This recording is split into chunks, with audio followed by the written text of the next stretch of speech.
E eu gostaria de apresentar para vocês a pessoa de Jesus Cristo através de um escrito muito importante do Papa Bento XVI, que foi lançado no mês de abril, há 2 meses atrás. É um livro que vai ser lançado também aqui no Brasil no final deste mês. Essa é a previsão da editora. Ele já deveria ter sido lançado, não é? Já deveria ter sido lançado o livro Jesus de Nazaré. Mas ainda não foi lançado no Brasil porque a tradução está sendo revista pelo Vaticano. Então esse livro aqui, ele é um livro a respeito da pessoa de Jesus. É só o primeiro volume de 2 ou 3 livros que o Papa irá lançar a respeito de Jesus de Nazaré.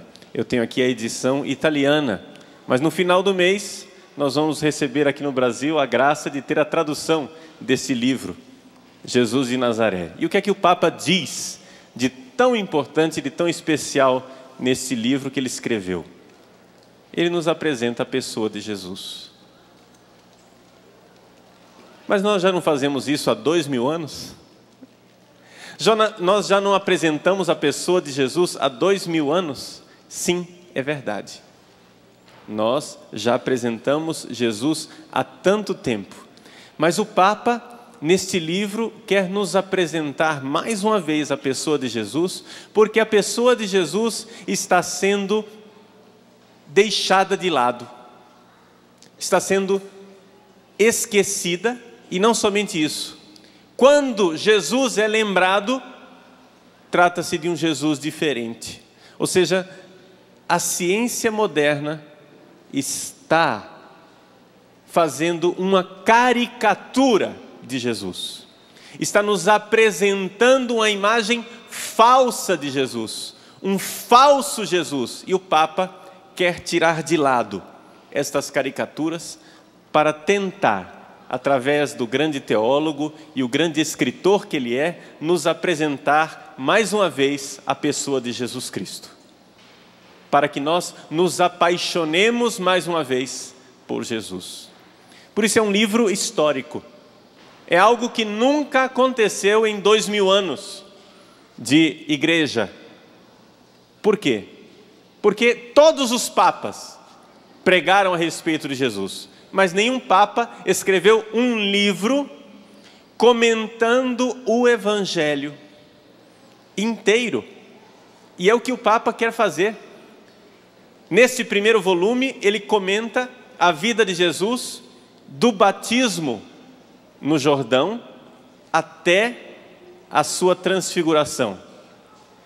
E ele promete que está escrevendo a continuação desse livro, onde ele vai contar também a parte da paixão de Cristo na cruz e a infância de Jesus. Paixão, morte, ressurreição de Jesus e a infância.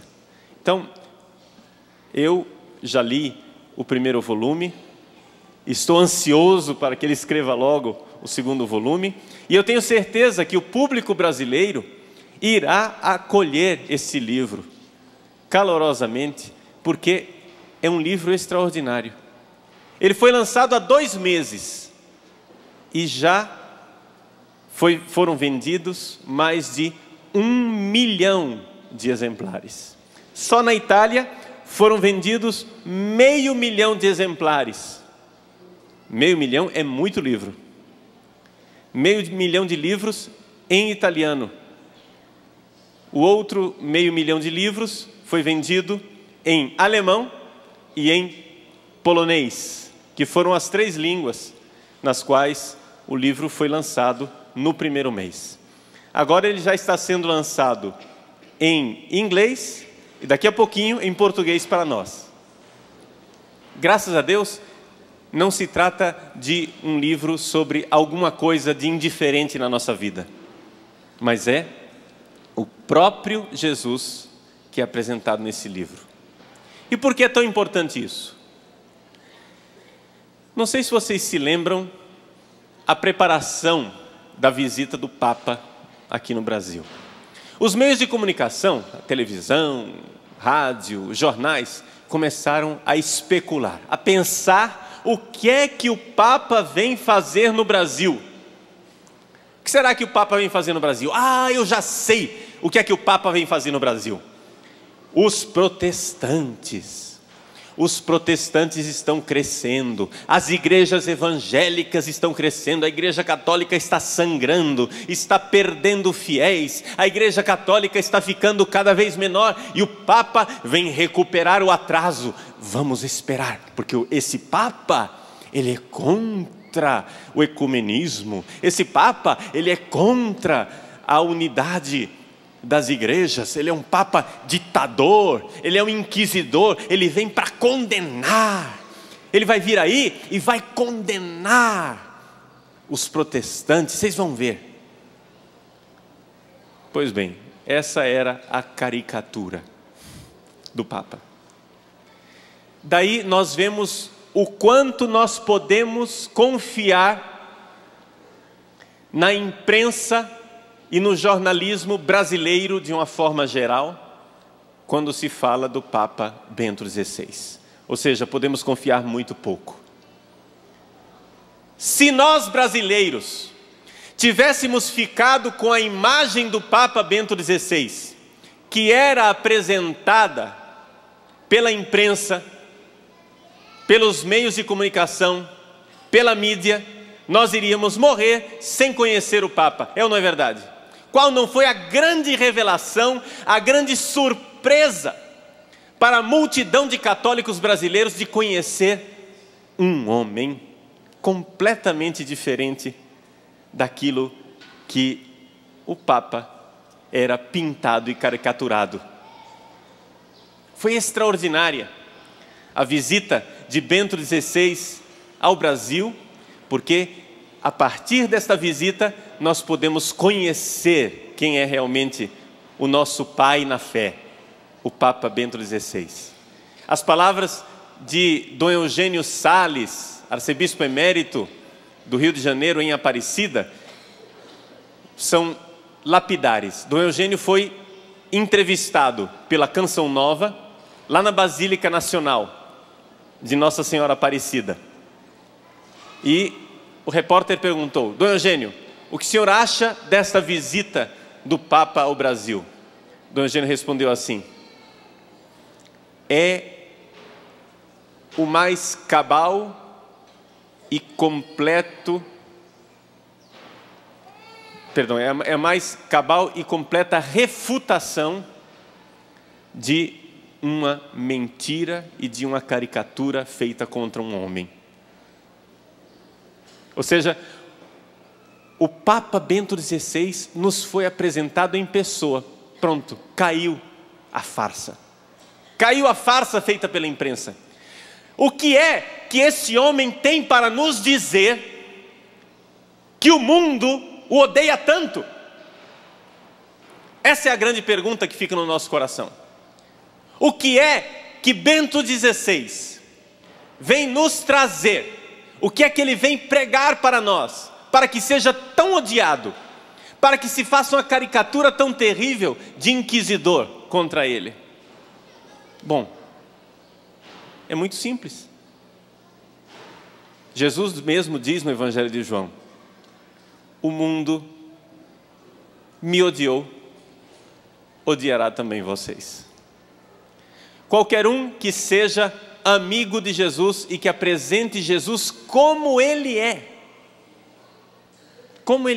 será de alguma forma odiado e perseguido pelo mundo. Então o que é que o Papa Bento XVI fez diante dos nossos olhos?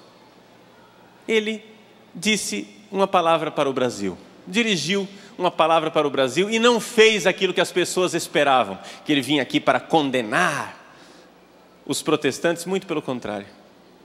Ele olhou para dentro da igreja e disse assim: vejam, nós, católicos, precisamos mudar de vida.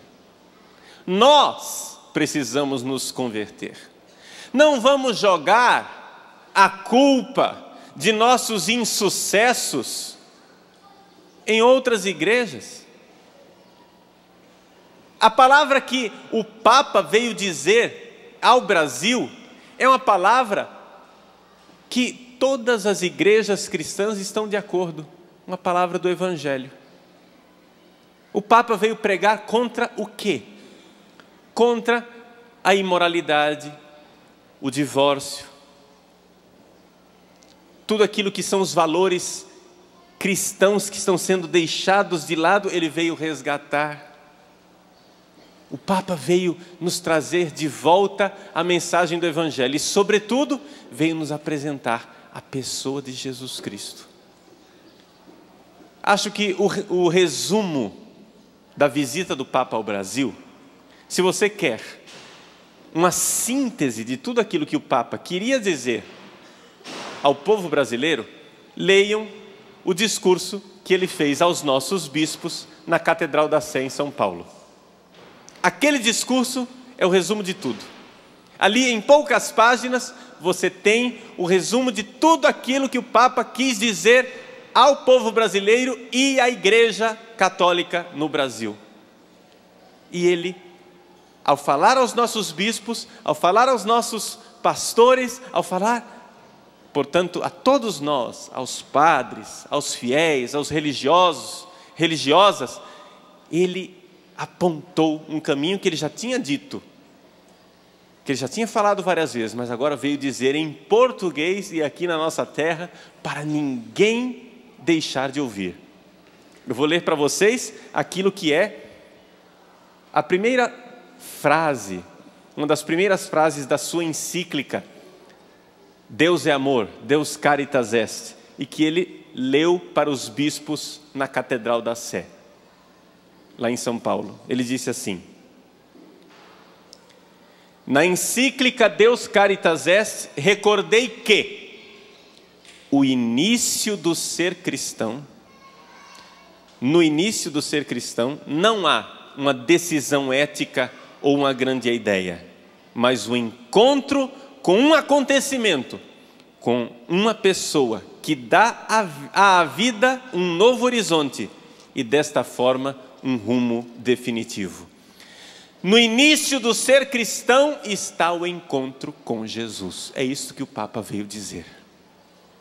Vamos nos encontrar com Jesus. O início de tudo está em se encontrar com Jesus. Nós rezávamos agora há pouco o encontro de Jesus com Zaqueu. É assim que uma pessoa se torna cristã. Uma pessoa se torna cristã quando ela se encontra com Jesus como acontecimento verdadeiro e real na história. Jesus precisa ser reencontrado. Nós precisamos nos encontrar com Jesus. E aqui está a grande pregação do Evangelho, aqui está o centro. Voltar a Jesus, voltar à pessoa de Jesus e Jesus como ele é apresentado nos Evangelhos. Não Jesus inventado. Quando a gente pega certas leituras a respeito de Jesus, a gente vê o quanto esse Jesus inventado pelos outros é diferente do Jesus dos Evangelhos. Aqui está a pretensão do Papa Bento XVI. Ele quis escrever um livro para ajudar a mim e a você a ler o Evangelho. Para não parar no livro. Não, a finalidade do livro do Papa não é você ler o livro do Papa, mas é conduzir você pela mão e ensinar você a ler o Evangelho. Vamos voltar ao Jesus dos Evangelhos. Vamos voltar a Jesus como ele é apresentado pelo Evangelho e não como uma ideia. Jesus verdadeiro. Jesus, Deus verdadeiro. Para que você tenha uma ideia daquilo que o Papa faz no seu livro, então eu vou parar de falar do livro e vou apresentar Jesus, como o Papa o apresenta no seu livro. No segundo capítulo do livro Jesus de Nazaré, o Papa fala das tentações de Jesus no deserto. Vamos nos encontrar com a pessoa de Jesus. Vamos com Jesus para o deserto. Vamos ter esta ousadia. Nós, esses dias, acabamos de celebrar Pentecostes, há 2 semanas atrás. A gente costuma, na nossa vida cristã, nós pedimos: vem Espírito Santo, vem Espírito Santo. Nós gostamos, nós queremos receber o Espírito Santo, mas nós nem sempre gostamos daquilo que o Espírito Santo faz conosco. No Evangelho de Lucas, o Espírito Santo faz algo de bastante interessante com Jesus. Jesus acabou de ser batizado, está em oração, recebe o Espírito Santo paira sobre ele em forma de pomba, e o Evangelho de Lucas então diz logo em seguida: e então Jesus, conduzido pelo Espírito Santo, foi para o deserto para ser tentado pelo diabo. Mas o que é que o Espírito Santo está pretendendo? Como é que o Espírito Santo quer que a gente seja tentado pelo diabo? É isso? Nós sabemos que o diabo, que o demônio irá nos tentar. Nós sabemos disso. O Espírito Santo nos conduz nesta batalha. É o Espírito Santo quem nos leva a viver esta batalha espiritual com a tentação demoníaca. E Jesus é o nosso exemplo, não somente quando nós vivemos a tentação e vencemos a tentação no poder do Espírito Santo, é Jesus em nós quem vence. Então, vamos, junto com o Papa, mergulhar nesta primeira tentação que Jesus sofre no deserto. Eu vou ler para vocês o trecho do Evangelho de São Mateus, capítulo 4, Jesus tentado no deserto. Jesus foi conduzido ao deserto pelo Espírito. São Mateus, de acordo com São Lucas, os dois dizem a mesma coisa. Pelo Espírito, para ser posto à prova pelo diabo. Jesus jejuou durante 40 dias e 40 noites, depois teve fome. O tentador aproximou-se e disse-lhe: se és filho de Deus, manda que estas pedras se transformem em pães. É a tentação de transformar as pedras em pães. O Papa se depara diante desta frase: se és filho de Deus, manda que estas pedras se transformem em pães. E com uma inteligência espiritual extraordinária, o Papa se lembra: esta frase vai aparecer de novo no Evangelho. Lá na frente, quando Jesus, na cruz, crucificado, os inimigos dele irão olhar para ele e irão dizer: se és filho de Deus, desce da cruz. Vejam que a mesma tentação no deserto, a tentação de fugir da cruz. Jesus, no deserto, é tentado pelo diabo a fugir do sofrimento. Olha aqui, você está com fome. Resolva os seus problemas. Faça um milagre. Ponha Deus a seu serviço. Faça um milagre e transforme estas pedras em pães. Pare de sofrer. É a tentação contínua de todos os cristãos. Essa tentação não acontece só com Jesus no deserto. Essa tentação não acontece somente com Jesus na cruz. Essa tentação acontece cada vez que nós vamos rezar. Cada vez que nós vamos rezar e nós queremos dizer para Deus: seja feita a minha vontade. Senhor, eu estou sofrendo, faz a minha vontade.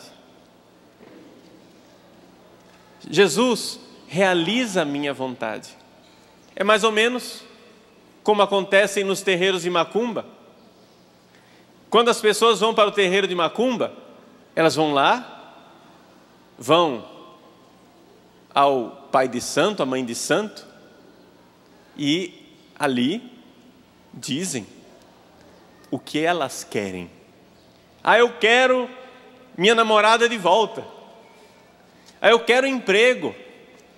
Eu quero me curar de tal problema. Eu quero alguma coisa. Nós procuramos sempre a fórmula mágica para fazer a nossa vontade. Transforma estas pedras em pães. Nós queremos algo que faça a nossa vontade. Mas padre, para lá, padre, espera, o senhor está exagerando. Na igreja, nós sempre fizemos orações de súplica, nós sempre intercedemos, nós sempre pedimos que Deus operasse milagres, porque Deus opera milagres. Ou o senhor não acredita em milagres? Meu irmão, eu acredito em milagres. Eu acredito que Deus intervém na nossa vida.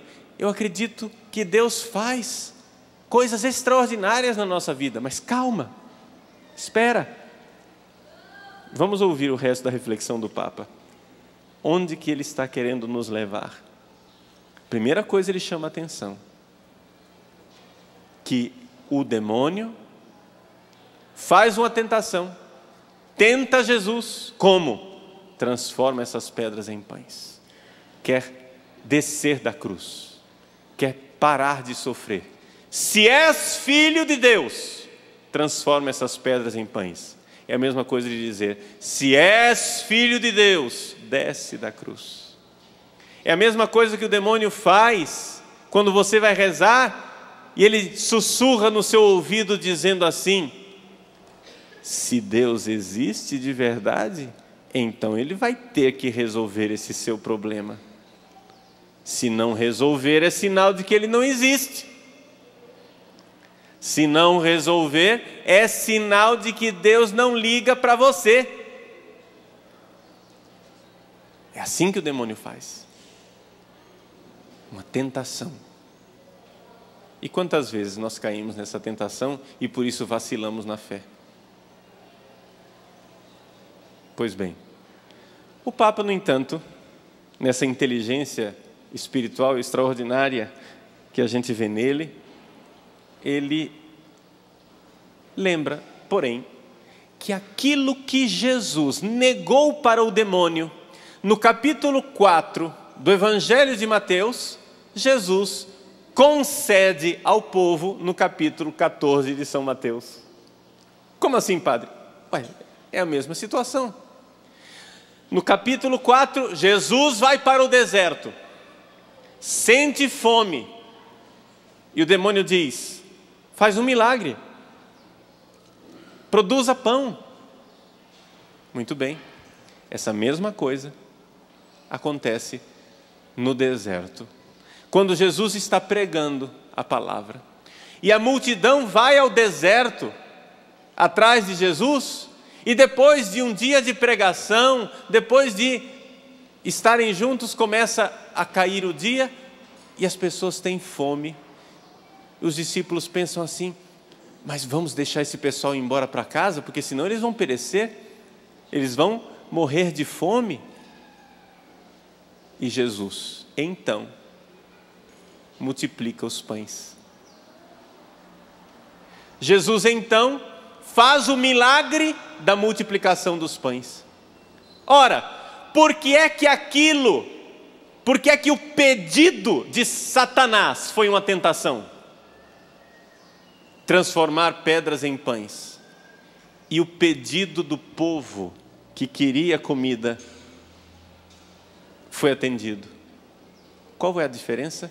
O Papa diz com clareza: é que o povo foi ao deserto não procurar pão, foi procurar Jesus. Aqui está a diferença. O povo que foi ao deserto não foi lá procurar pão, foi procurar Jesus.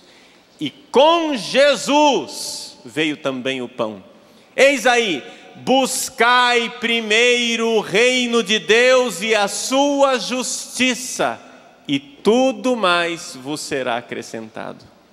Buscar primeiro o reino de Deus, buscar primeiro Jesus, buscar primeiro essa dádiva, esse dom que é Deus no nosso meio, Jesus, e somente depois é que a gente tem a justiça.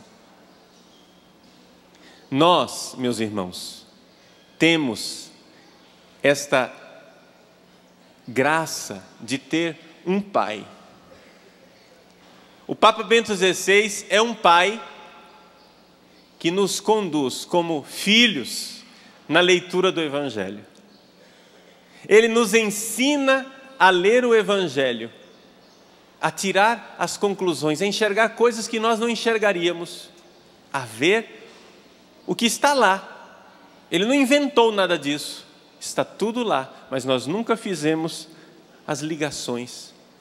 Ele, com uma inteligência espiritual extraordinária, joga uma luz naquelas velhas passagens bíblicas que a gente já conhecia, mas consegue iluminar nossa vida. E isto é ação de Deus. Vejam, eu gostaria de tirar algumas conclusões deste trecho do Evangelho. O Papa diz assim: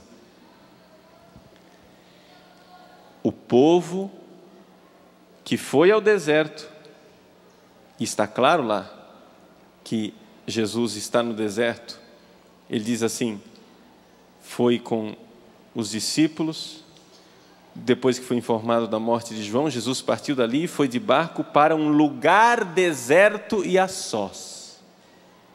E diz, quando as multidões souberam, saíram das cidades e o seguiram a pé.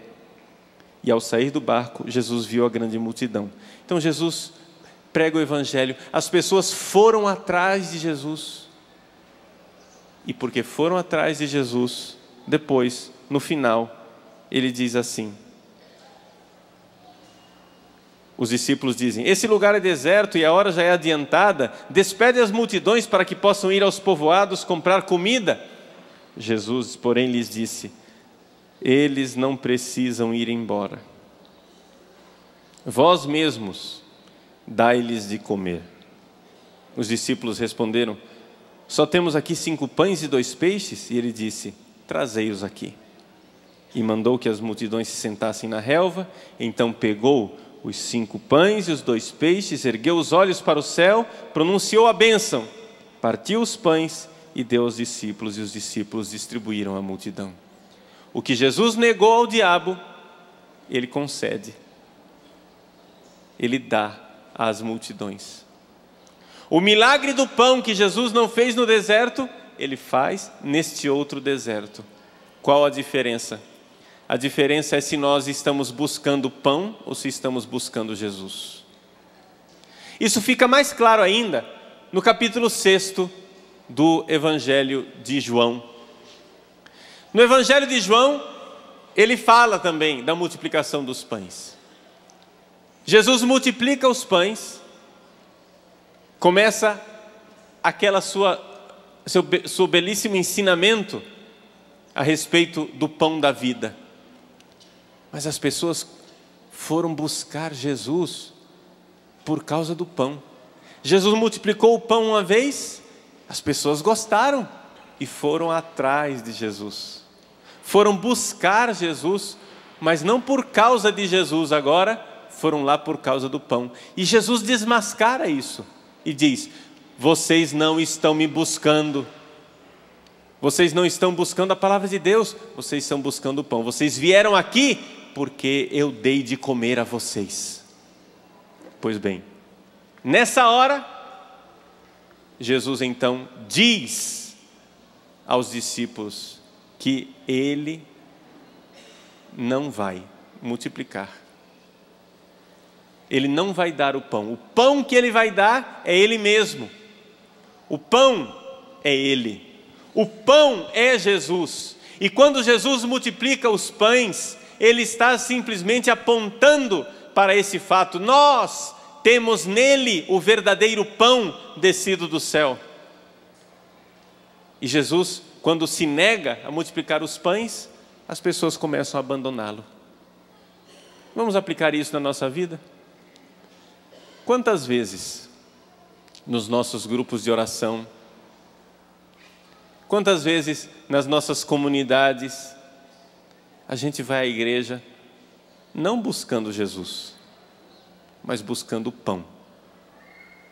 Quanta gente vai, ao invés de buscar Jesus, vai buscar um milagre, vai buscar algo para si. Mas, meu irmão, aqui está o problema. Quando nós buscamos a nós mesmos e não Jesus, então o carisma seca, o dom de Deus para, os milagres cessam. É importante que nós vejamos isto. É importante que nós tenhamos essa conversão. Nós não podemos buscar a nós mesmos. Nós precisamos buscar Jesus. Buscai primeiro o reino de Deus. Quando nós buscamos Jesus, então, pode ser que venham os milagres. Mas, quando nós deixamos Jesus de lado, então a gente se perde.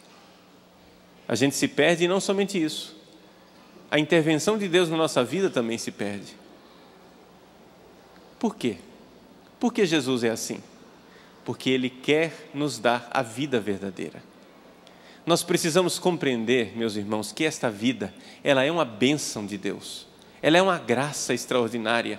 Que bom estar nesta vida e que bom estar neste mundo. Mas precisamos também nos recordar, e recordar sempre, porque a gente se esquece, que a vida passa. E que a finalidade desta vida não é essa vida. A finalidade desta vida não é esta vida. Se a finalidade desta vida fosse esta vida seria uma piada de mau gosto. Por quê?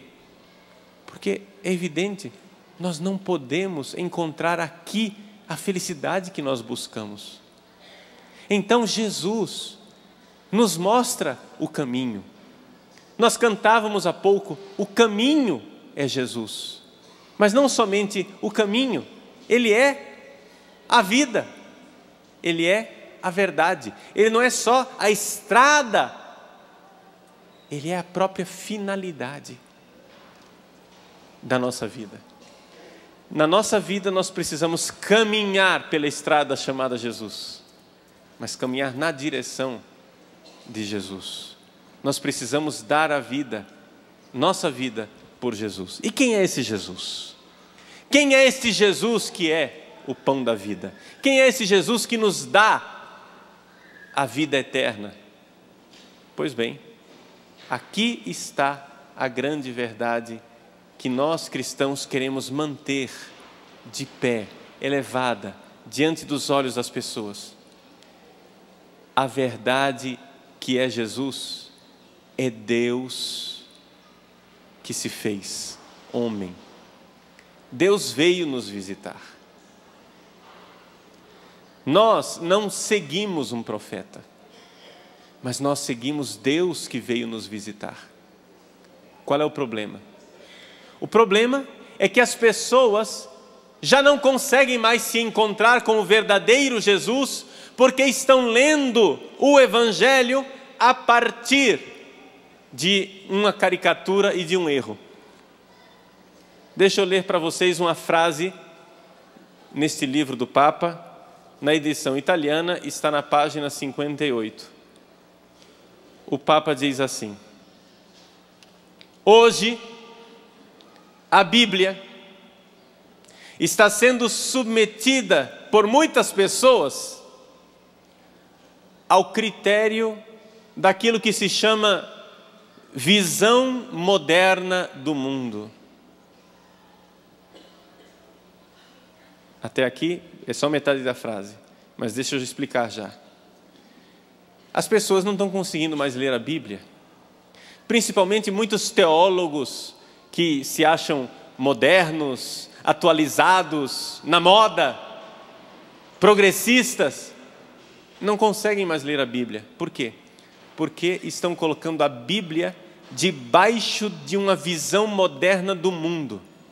Eles querem, vamos atualizar a Bíblia. Nós precisamos atualizar. Nós não podemos ler a Bíblia do jeito que ela é. Nós precisamos atualizá-la. E qual é essa visão moderna do mundo? Ele diz assim: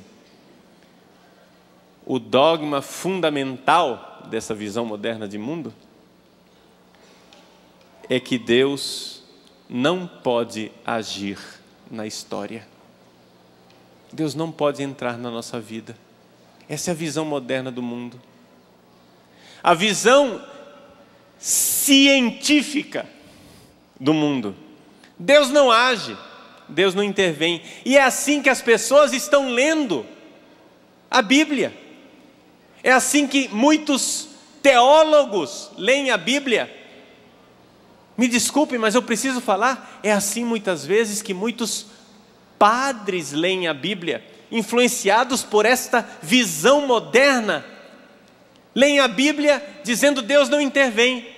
Então, se por exemplo, a Bíblia nos diz que Jesus multiplicou os pães, como nós acabamos de ler, nesse milagre da multiplicação dos pães, eles dizem não. Jesus não multiplicou os pães. Jesus ensinou a partilhar. Jesus está simplesmente, a finalidade desse evangelho da multiplicação dos pães não foi um milagre, porque milagre não existe. Porque Deus não interage conosco, Deus não entra na nossa história, Deus não interfere na nossa vida, Deus não faz nada na história. Deus criou o mundo e deixa o mundo ser conduzido por nós. É aquilo que eles, de forma bastante chique, chamam de autonomia da realidade criada. Deus criou o mundo e nos deixa autônomos. Nós não queremos que Deus interfira na nossa vida e que Deus faça milagres. Pois bem, se nós vamos pegar este dogma da mentalidade moderna e vamos ler com ele a Bíblia, é evidente que então mais da metade da Bíblia se torna história da carochinha, conversa para boi dormir. Se esta assim chamada visão científica do mundo é o dogma com o qual nós vamos ler a Bíblia, então é evidente que não existe nenhum milagre. Então é evidente que Jesus não multiplicou os pães, não curou os leprosos. Não, Jesus não curou os leprosos. O leproso era um excluído da sociedade. E Jesus, quando cura o leproso, ele está só incluindo o leproso na sociedade, porque ele estava excluído. É somente isso. É um ensinamento simbólico. Vejam como eles leem a Bíblia. Quando Jesus cura um cego, não, Jesus não curou o cego. Não houve cura do cego. É que Jesus está querendo ensinar que nós somos cegos se nós não enxergamos as verdades que Ele está ensinando. Então vejam que eles vão pegando todos os milagres e vão tirando aquilo que existe de milagroso no milagre. Se é assim, se Deus não entra na nossa vida, existe mais uma consequência terrível disso tudo. Se Deus não faz milagres, então Jesus também não é Deus. Essa é a consequência final. É assim que a artimanha da mentira, do demônio, faz com que muitos percam a fé. Eu conheço, infelizmente conheço, seminaristas, religiosos, religiosas, padres até, que perderam a fé por essa artimanha do diabo. Que artimanha? Exatamente isto. Eles começam querendo defender a ciência. Deus não faz milagre, é tudo coisa da sua cabeça. O milagre não existe. E se o milagre está contado no Evangelho, é simplesmente uma forma de ensinar outra coisa. Deus não intervém, Deus não faz. Só que aí começa o problema. Se Deus não entra na nossa história, então Jesus não é Deus que entrou na nossa história. Jesus é simplesmente quem? É um iluminado. Jesus é quem? É um grande profeta, um grande pregador da palavra de Deus, mas não é Deus. E se Jesus não é Deus, meus irmãos, nós estamos sozinhos outra vez. Ele não é Deus conosco. Se Jesus não é Deus, nós estamos sozinhos outra vez. O Papa, com esse livro, está tentando resgatar a nossa fé em Jesus. Está querendo dizer para nós, fiéis, mas também está querendo dizer para padres, teólogos, seminaristas, religiosos, religiosas, o Papa está dizendo para nós: se vocês forem por este caminho, vocês estão entrando num beco sem saída. Por quê? Porque vão terminar perdendo a fé em Jesus, como muitos perderam. Se vocês entrarem por esse beco sem saída, de negar a existência de milagres, negar a intervenção de Deus na história, negar a ação de Deus na história, vocês vão perder a fé em Jesus. E Jesus não vai ser mais nada. Mas padre, e a ciência como é que fica? Bom, a ciência continua como ciência. A ciência continua sendo o que ela é. Um instrumento importante para as nossas vidas, porque a Bíblia não contradiz a ciência. Não existe nenhuma lei científica que seja contradita pela Bíblia. Por quê? Porque foi Deus quem fez as leis científicas, foi Ele quem criou o mundo. O que é que o cientista faz? O cientista, ele analisa as leis que Deus colocou na natureza. O cientista pesquisa, investiga, vai atrás para descobrir as leis que Deus colocou na natureza. Mas um milagre é algo de excepcional. O milagre não é a natureza.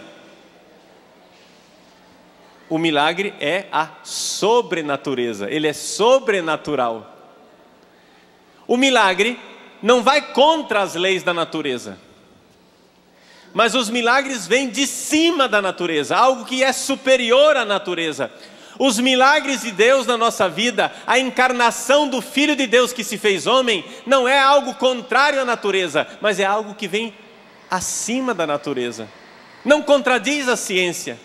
A ciência, ela é racional. A ação de Deus na nossa história não pode ser comprovada só pela força da razão. Ah, padre, então quer dizer que a fé é irracional? Não, ela não é irracional. É que a ação de Deus,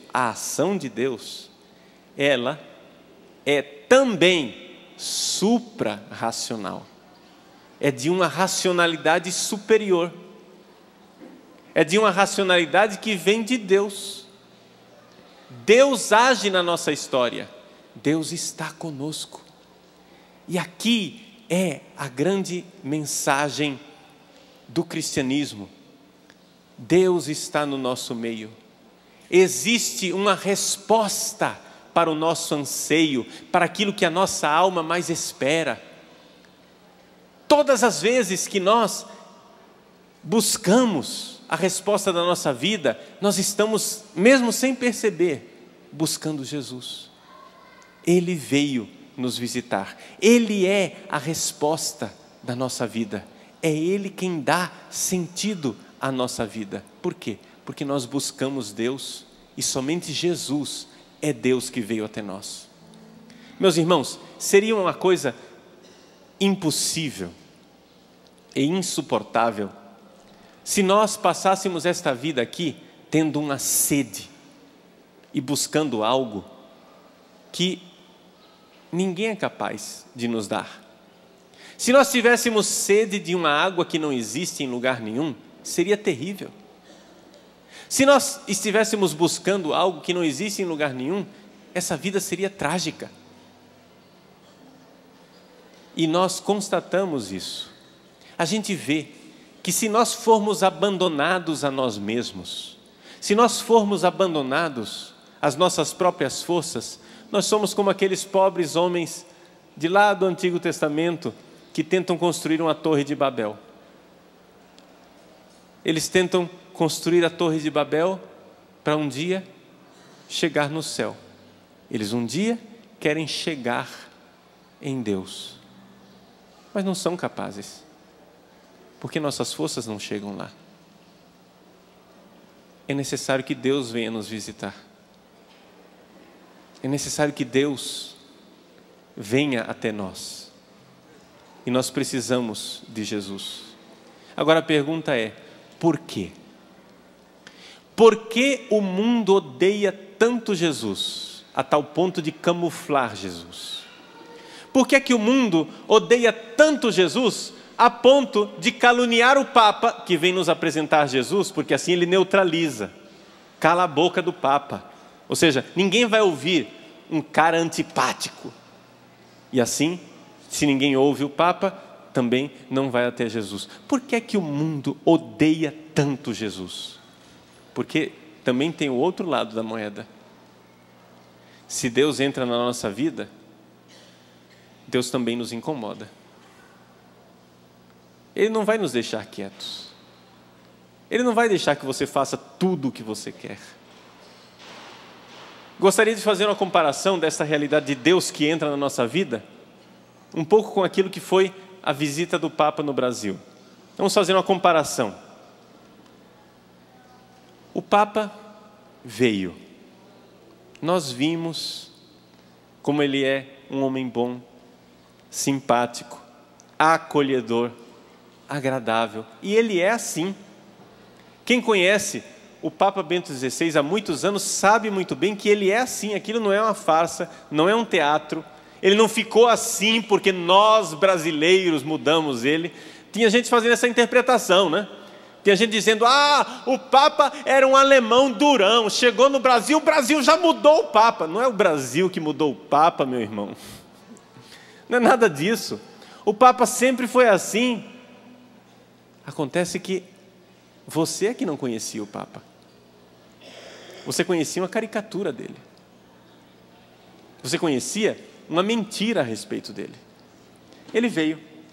Mas ao mesmo tempo que ele veio, e nós vimos a pessoa extraordinária que ele é, você parou para escutar o que ele disse?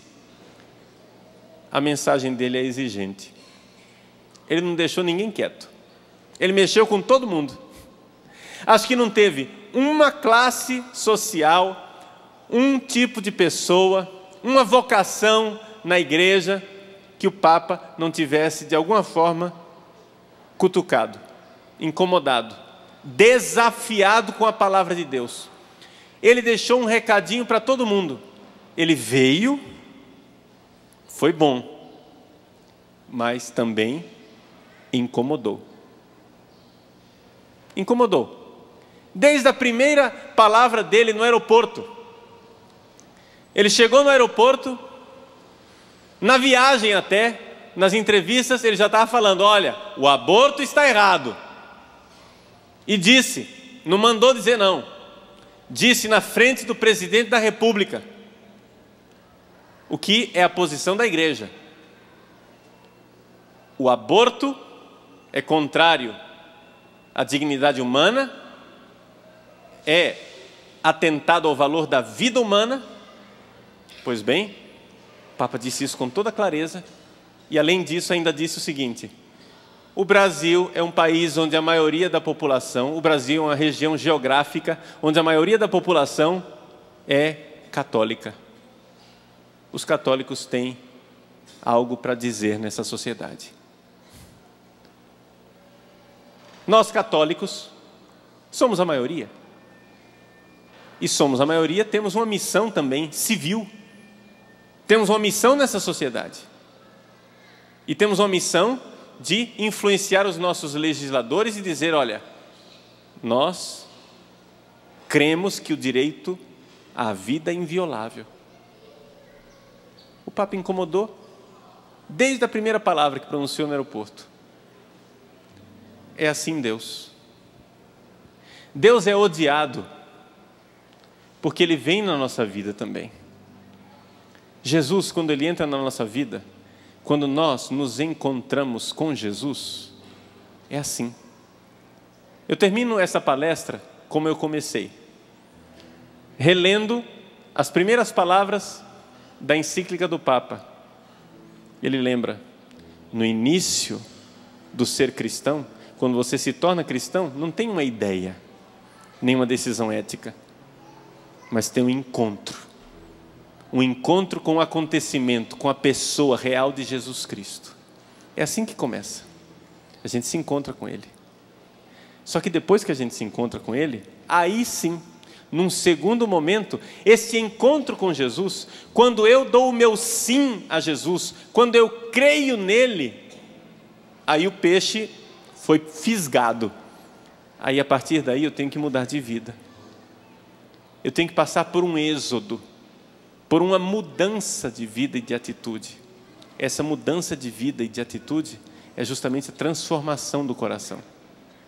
Nós precisamos transformar nosso coração. E Jesus nos incomoda. Jesus vem e nos incomoda. Por isso é mais fácil dizer que Jesus não é Deus. Que essas coisas que estão aí no Evangelho são relativas, é tudo simbologia. Quando Jesus incomoda e exige minha mudança de vida, então não, nós temos que fazer uma releitura.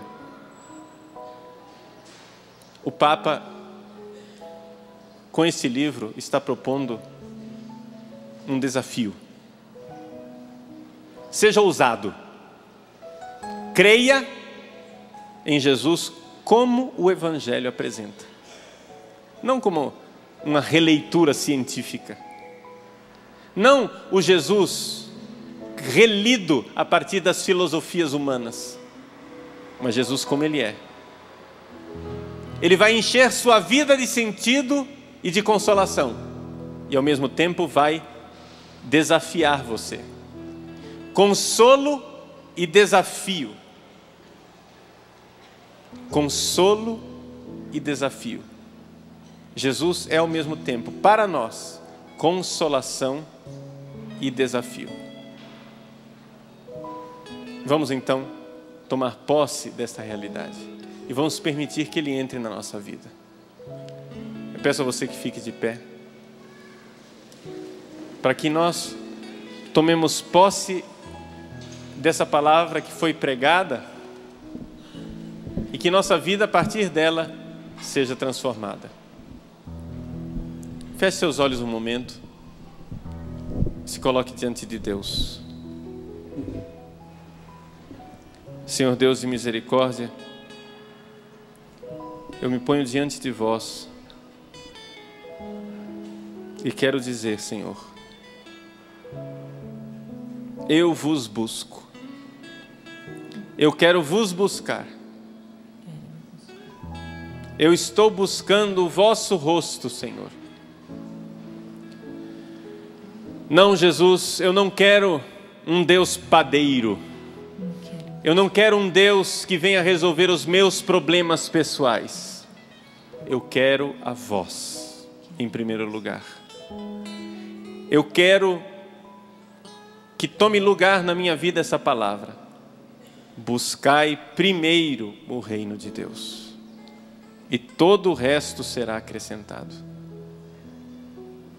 Buscai primeiro o reino de Deus. Senhor, eu quero que essa palavra seja verdade na minha vida.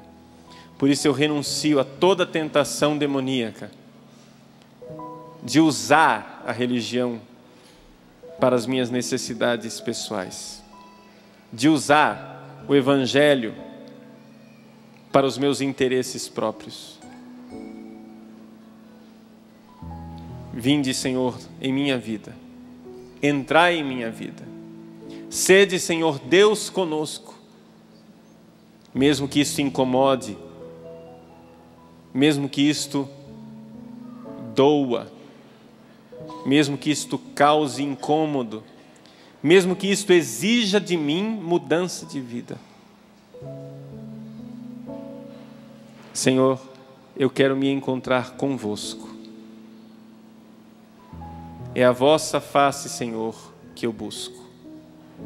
É a vossa face, Senhor Jesus, que eu desejo.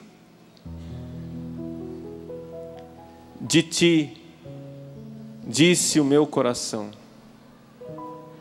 busca o seu rosto. O teu rosto, Senhor, eu procuro.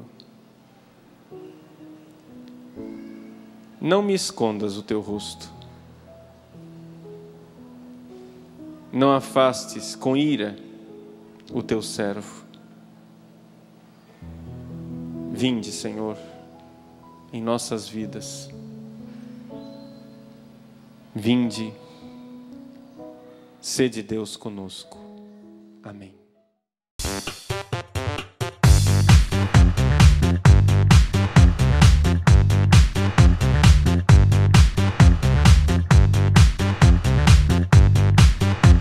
CançãoNovaPlay.com. Assine já!